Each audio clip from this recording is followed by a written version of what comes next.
Saya akan coba sampaikan update penutupan perdagangan di sesi kedua hari ini dan juga beberapa informasi grafis yang berhasil dihimpun oleh tim redaksi kami. Dan pemirsa, di penutupan perdagangan di sesi kedua hari ini, indeks harga saham gabungan masih mampu bertahan di zona hijau di tengah penguatan terpangkas hari ini. Ditutup menguat di 0,87% di level 5.744,556, di mana secara intraday hari ini dibuka di zona hijau pada pagi tadi di 5.709,842 dan sempat menyentuh ke intraday tertinggi hari ini di 5.806,715 dan level ini merupakan level kebangkitan dari indeks harga saham gabungan di mana dalam sepekan terakhir sempat melemah ke 5.600-an pemirsa. Langsung saja kita ke grafis yang pertama. Kita akan coba lihat posisi penutupan beberapa indeks lainnya. Di tengah indeks harga saham gabungan bertahan menguat di zona hijau. MNC 36 menguat di 1,32%, Jakarta Islamic Index juga menguat di 0,96%, LQ45 juga menguat di 1,57%. Rotasi pergerakan sektoral pemirsa, sektor industri memimpin penguatan di 2,97%, transportasi dan logistik menguat di 2%, kesehatan dan konsumsi primer melemah masing-masing di 0,47% dan di 0,32%. Grafis selanjutnya, saham-saham yang masuk ke dalam deretan top gainers didominasi oleh saham perbankan dan juga saham-saham konglomerasi. BBCA menguat ke 5.800, TPIA, BMRI dan BRPT. Dan keempat saham ini diborong oleh asing secara agresif di penutupan sesi pertama siang tadi. Nilai transaksi dapat Anda saksikan di grafis layar televisi Anda. Top loser ada DSSA, Brand, Ratu dan KLBF. DSSA masih bertahan di 805 brand setelah menguat signifikan di sesi pertama menopang IHSG, berbalik melemah ke 3250 Ratu. Hari ini koreksi setelah naik signifikan bersama Raja di perdagangan sesi sebelumnya dan KLBF tertekan di 745. Updatean penutupan perdagangan di sesi kedua hari ini dan semoga bisa menjadi referensi untuk Anda terutama dalam menghadapi perdagangan di hari berikutnya jelang libur akhir pekan. Terima kasih untuk Anda yang masih bergabung bersama dengan kami dan di segmen ini kita akan review jalannya perdagangan hari ini. Masih melanjutkan penguatan tapi secara intraday laju penguatan lebih terbatas jelang penutupan di perdagangan sesi kedua hari ini. Dan kami ingatkan kembali Anda masih bisa berpartisipasi di WhatsApp interaktif di 0851 di 78104976 seperti yang tertera di layar televisi Anda nantinya. Dan saat ini kami sudah terhubung melalui Zoom bersama dengan Bapak Rio Rizaldi yang merupakan founder dari Galeri Saham. Kita akan langsung sapa saja. Pak Rio, selamat sore. Apa kabar, Pak? Sore, Pak David. Kabar baik, Pak. Terima kasih Pak Rio sudah meluangkan waktu di IDX Channel. Pak Rio, langsung saja dari sisi teknikal, tampaknya hari ini indeks harga saham gabungan masih melanjutkan penguatan ketika di perdagangan hari sebelumnya juga menguat tipis saja untuk di atas 1% dan hari ini juga kondisinya sama, Pak. Bagaimana review teknikal Anda? Sudah mampu memperbaiki ke level terendah dalam beberapa bulan terakhir, kemudian hari ini belum mampu bertahan di atas level 5.800-an. Iya, Pak. Jadi sebenarnya kalau kita melihat, ini ada level yang cukup unik yang terdapat pada IHSG, Pak, yaitu level 6.100. Jadi kalau kita lihat historis grafik IHSG, yang menarik adalah level 6.100 itu adalah level yang menjadi support kuat ataupun menjadi resist kuat itu dari sejak tahun 2017.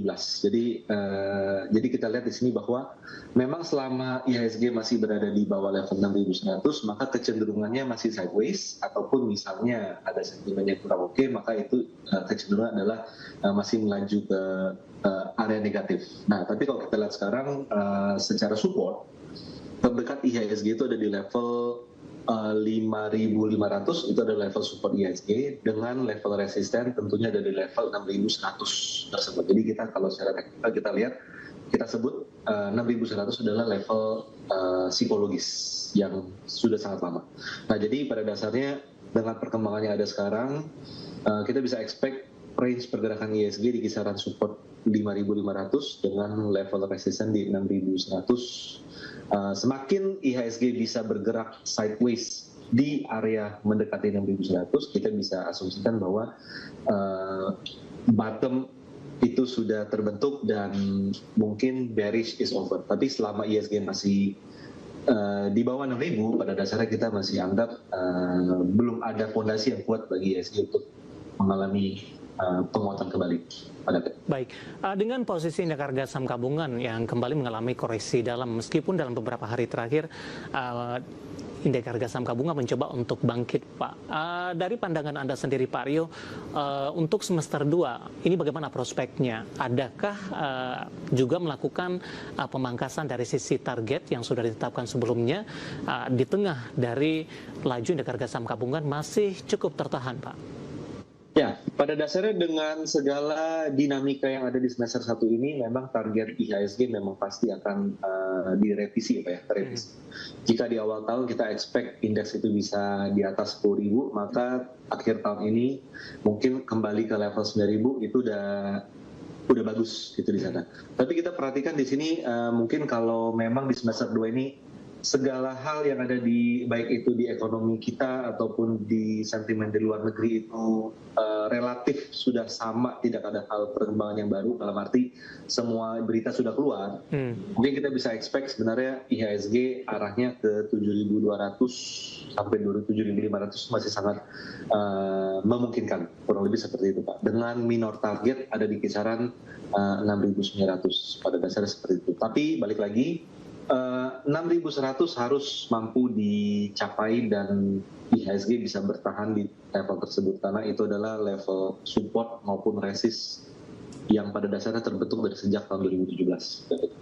Baik, yang menarik adalah Pak Rio, hari ini indeks harga saham gabungan intraday sempat melaju secara signifikan, Pak. Saham perbankan big cap dan konglomerasi, terutama dari grup Prayogo Pangestu, hari ini bersatu dan membentuk kekuatan yang cukup besar, dan laju indeks harga saham gabungan juga menguat. Tapi menjelang penutupan di sesi kedua hari ini atau pasca penutupan, ini laju penguatan ini semakin terbatas. Tapi yang cukup menarik adalah saham-saham perbankan big cap hari ini diborong asing di sesi pertama. Saham perbankan big cap ini masih terus melaju dan mencatatkan penguatan signifikan, terutama BBCA, Pak. Namun di konglomerasi saham big capnya Brand yang tadi menopang di sesi pertama justru berbalik ke zona merah, sehingga laju dari indeks harga saham gabungan semakin terbatas untuk dari sisi penguatan. Bagaimana Anda melihat posisi ini, dan di tengah juga nilai transaksi masih minim, Pak? Ya, pada dasarnya kalau bicara tentang transaksi dulu tuh ya, masih minim. Kenapa? Karena memang pelaku pasar banyak yang wait and see. Wait and see dalam arti dua hal sih. Wait and see karena nyangkut mungkin, atau wait and see karena menunggu kepastian arah kebijakan maupun, jadi memang polanya sekarang seperti itu. Jadi pada dasarnya itu yang so far yang terjadi sepanjang seminggu terakhir ini. Baik, berlaku juga tidak, Pak, untuk perbankan big cap? Perbankan big cap juga sih, harusnya juga sama. Pelaku pasar akan cenderung lebih untuk short term horizon daripada untuk simpan agak lama, Pak, saat ini. Baik, Anda melihat di sini pola pergerakan, kemudian juga pengaruh dari asing. Apakah asing benar-benar keluar dari pasar Indonesia, atau mereka wait and see juga dulu, kemudian memanfaatkan momentum-momentum di tengah penurunan, kemudian masuk, kemudian melakukan profit taking lagi, terhitung cuma aktivitas perdagangan dalam harian saja, Pak? Ya, kalau kita lihat asing memang keluar. Jadi kalau kita lihat misalnya bursa saham terkoreksi tapi ternyata obligasinya stabil,